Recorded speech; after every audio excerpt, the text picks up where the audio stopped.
أحب الوفاء بشتى الصور، أحب الوفي الأمين.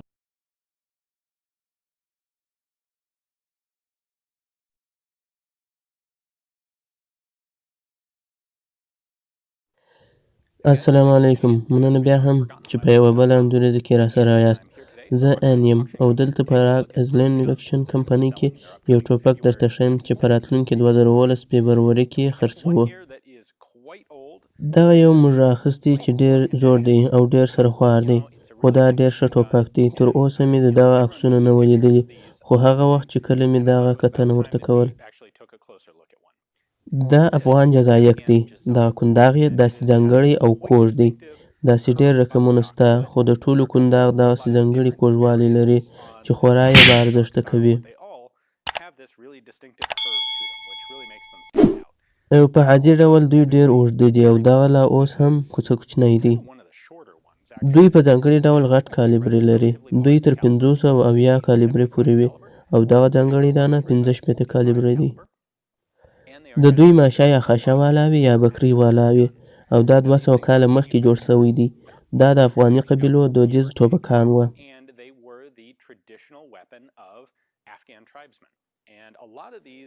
دا به ټول پر یوه ځای نه جوړېدی. دغه د ماشې برخه به یې د بارتانیا څخه رانیول کېدل او یا به په زور اخیستل کېدل او دلته به په یوه کار ځای کې ټول سره یو ځای کېدل.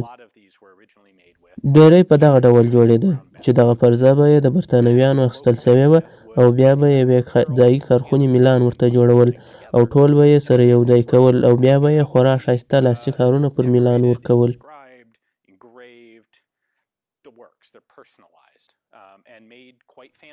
ځکه افغان مشرانو دا ټوپکان ذخیره کول نه، دوی دا د ځان دپاره ویاړ باله چې یو ډېر ښایسته لاسي کار والا ټوپک به د ده ځان سره ګرځوي. نو په دغه خاطر دوی په ډېرو کره ټوپکانو مشهوره دي. افغانانو د دغو ویشتونکو ډېره ښه وړتیا درلوده، ځکه یې نو پر برتانویانو لاس بر و.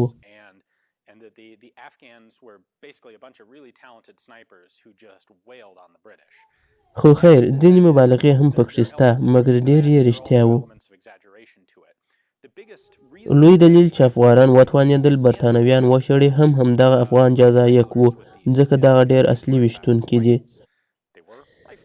او برتانویانو بیا سموت مسکټ کارول. دغه افغان جزایک په اصل کې د امریکایي زړو امریکن کنټاسي او پنسیلویا ټوپکانو غوندې دي. نو دلته چې دي دلته یې سوري دي او خورا ښه غټ میل یې هم دی او اوږد میل یې بیا د مردک په تیزولو کې ډېره مرسته کوي. او رښتیا اوږد میل والا ټوپک تر ډېره لیرې ځایه ویشته هم کولی سي تر هغه چې تاسو یې فکر کوئ. او اوږد میل ستاسو سره په کره نښه ویشتلو کې هم خورا ډېره مرسته کوي.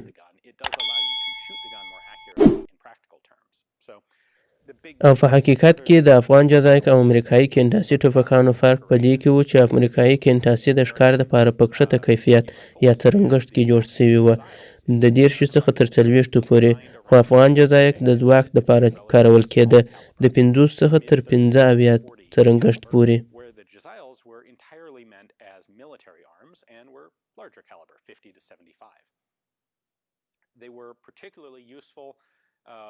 دوی په اصل کې د لوړو ځایونو دپاره وه. څنګه چې به برتانوي عسکر په کومه شله یا تنګي کې تېرېدل نو لوړ به افغانان د دغو ویشتونکو سره ورته ناست وه او لاندې په تنګي کې به یې پر برتانویانو ټکان کول. نو په دغسې حالاتو کې نو دغسې ټوپکان خورا غاښ ماتونکي وو.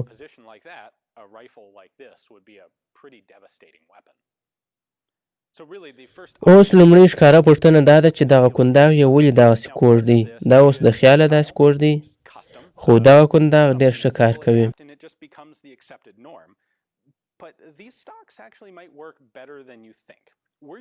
موږ چې کله نونی نیسو نو د برخو پر نښان باندې کښېکاږو چې هغه شی مو سم په سترګه سي.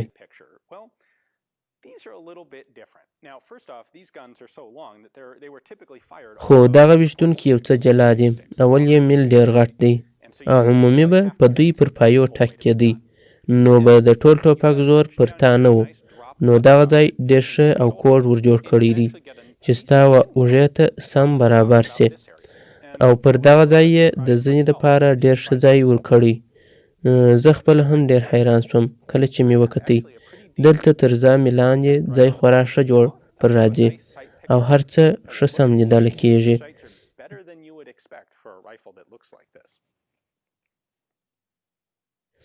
ډېر سم، تر هغه چې ته یې په اړه فکر کوې.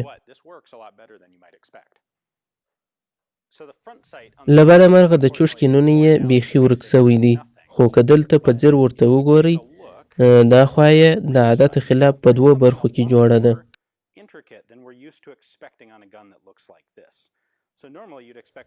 تاسو به په نورو ټوپکو کې یوازې یو سوری ووینئ، خو دغه یو 2 خولې لري. کېدای سي دغه یو سوری یې د نږدې نښان دپاره وي او د بل یې د لیرې دپاره، خو دا زما نظر دی. دا چې جوړونکي د څه لپاره ورکړي زه څه نسم ویلی، خو 2 سوري لري. که په هر یوه کې ورته ګورې کتلی سې.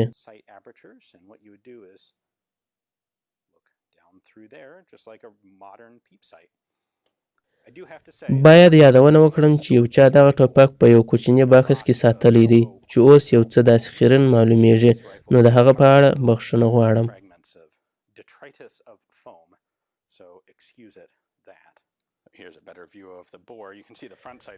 دلته یې د مخ خوا وینئ چې بیخي هیڅ شی نه لري، خو مازې یو کوچنی زخه لري چې یوازې همدغه خپل کار ډېر ښه ترسره کوي.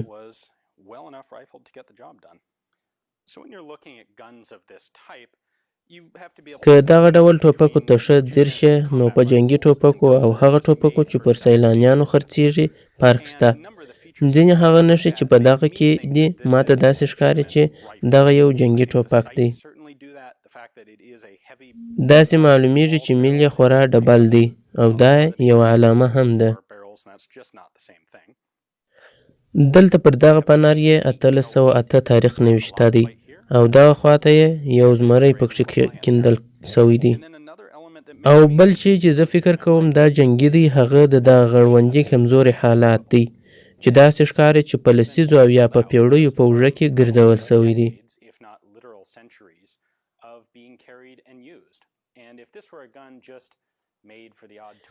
نو دا که د سیل دپاره جوړ وای نو دونه ډېر نه ګرځول کېدی. یو بل دغه ډول شی هم پکښې کې دی چې هغه یو ټوټه د څرمنې پټه ده چې ورسره موښتې ده. تاسو یې ښه ښکاره وینئ.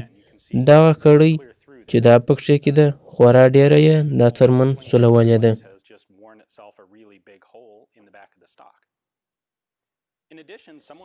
او دغه رقم یو چا یې خورا ډېره خواري په لاسي کار هم کړې ده.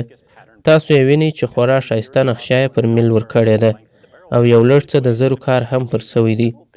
خورا ډېر وخت یې د پاکونې پر لرګي هم کار سوی دی. دغه یې د نیونې ځای دی چې ډېر ښه داسې پولي پولي جوړ سوی چې لاس سم پر راسي. په دا بل اړخ کې د پاکونې ستن ده.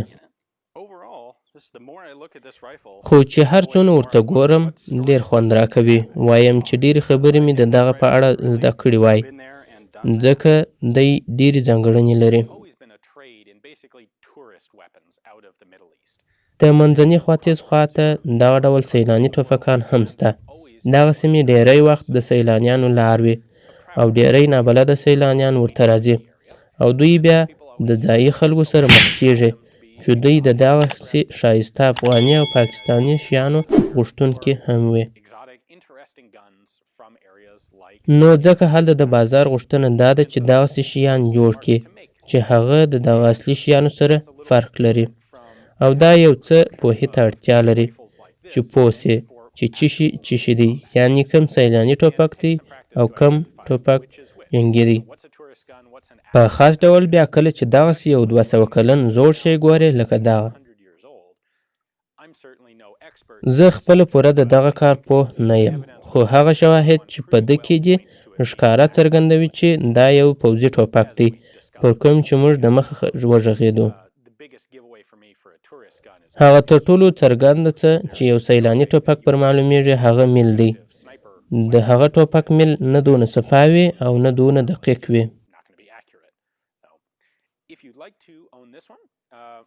نو که تاسو دغه یا دغه ډول پوځي او یا سیلاني ټوپک غواړئ نو لاندې تړونې یا لینک باندې ګوته کښېکاږئ چې زموږ تر پتې مو راورسوي. زموږ په پاڼه کې د ډول ډول سیلاني او جنګي ټوپکونو عکسونه، معلومات او بیې ترلاسه کولی شئ. د وخت راکولو څخه مو ډېره ډېره مننه.